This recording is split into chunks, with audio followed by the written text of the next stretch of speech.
Welcome दोस्तों। मेरा नाम है हर्ष और आज मैं आपको सुनाने जा रहा हूँ मेरे जीवन की सबसे डरावनी और सबसे अनुभवी रात के बारे में।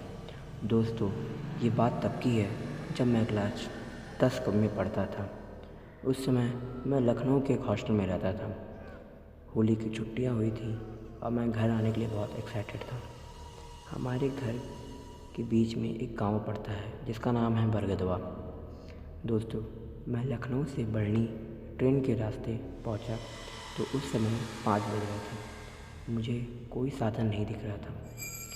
ये ऐसा पहली बार हुआ था जब बढ़नी जैसे स्टेशन पे कोई साधन ना मिले। मैंने देखा कि वहाँ पे एक ऑटो वाला अपने ऑटो को लेकर खड़ा था। मैंने उससे कहा, भैया बरगदवा चलना है, लेकिन उसने मुझे साफ साफ मना कर दिया। उसने मुझसे कहा, बेटा ये समय नहीं है बरगदवा जाने के लिए, एक काम करो तुम अभी कहीं रुक जाओ, आज रात कल सुबह हम चलते हैं। मैंने कहा कि यहाँ पे अभी तो मेरा कोई रिश्तेदार भी नहीं, मैं किसके घर पे रुकूँगा, मुझे प्लीज़ लेके चलिए वहाँ पे। तो बहुत कहने पे भी ये ऑटो वाला नहीं मान रहा था। फिर मैंने उसे उसके पैसे से ज़्यादा रुपए दिए। मैंने उस समय उसको 200 रुपये दिए, जो कि सिर्फ वहाँ से बरगदवा की दूरी सिर्फ और सिर्फ 20 किलोमीटर थी। वो तैयार हो गया। हम और ऑटो वाला जब हम बढ़नी से आगे बढ़े तो जंगल शुरू हो गया और हमें कुछ सूझ नहीं रहा था। ऑटो चलाते चलाते उसको 2 घंटे बीत गए थे।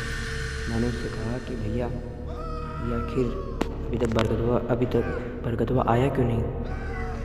उसने कहा, बेटा पहले तो हम 1 ही घंटे में बरगदवा को क्रॉस कर जाते थे, लेकिन ये पता नहीं क्यों आज हम बरगदवा देख ही नहीं पा रहे हैं। फिर मैंने जब सड़क की ओर देखा तो वहाँ किसी ऑटो की जो लाइट दिख रही और पूरी तरफ अंधेरा ही अंधेरा था।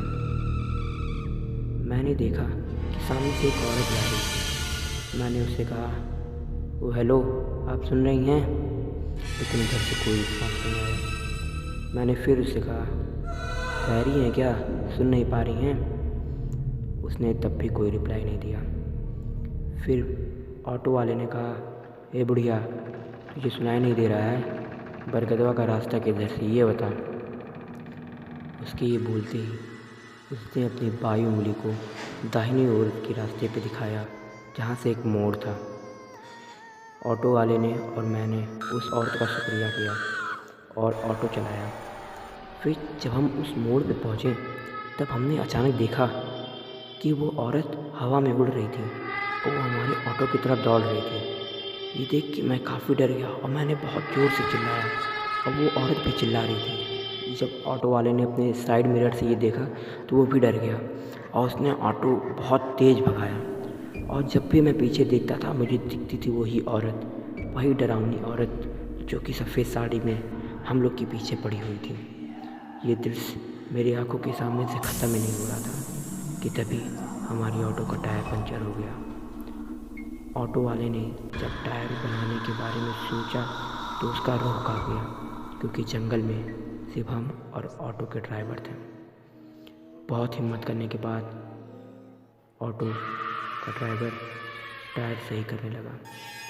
उसके मन में भी यही चीज़ चल रहा था कि कोई रास्ते में मिल ना जाए। लेकिन उस समय मैं सिर्फ बजरंग बली की चालीसा का पाठ कर रहा था, जिससे मुझे काफ़ी हिम्मत मिली थी।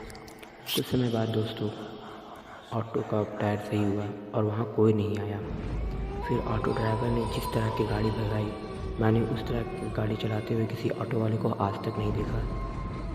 हमने वहाँ से तकरीबन 1 घंटे का और सफ़र तय किया, जो रास्ते में हमको कुछ नहीं हुआ और हम अपने घर पहुँचे।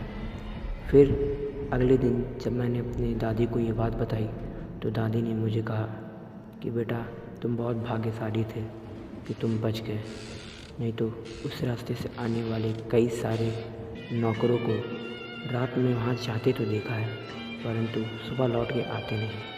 ये बात सुन के मेरी रूह काँप गई और फिर मैंने तय किया कि मैं कभी भी अब अपने गांव आऊँगा तो दिन के उजाले में ही आऊँगा, क्योंकि रात में वहाँ पे आना खतरे से खाली नहीं है। तो यही थी दोस्तों मेरी स्टोरी।